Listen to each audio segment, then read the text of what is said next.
Bonjour frères et sœurs et merci de votre fidélité. Quelle est cette parole?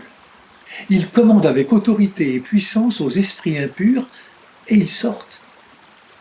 Si plusieurs personnes sont hostiles aux paroles de Jésus et ne veulent pas lui faire confiance, l'Évangile nous met en présence de l'autorité de sa parole qui, comme il l'avait annoncé dans la synagogue de Nazareth, annonce aux captifs leur libération.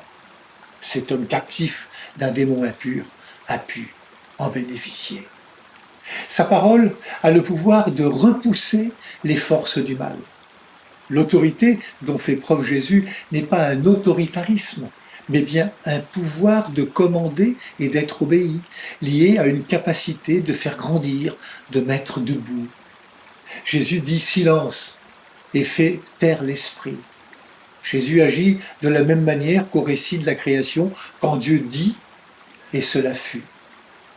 Son autorité vient du fait qu'il y a une remarquable cohérence entre ce qu'il dit et ce qu'il fait, entre sa parole et son geste. On peut lui faire confiance et beaucoup de petites gens ne s'y trompent pas et sont touchés par son autorité.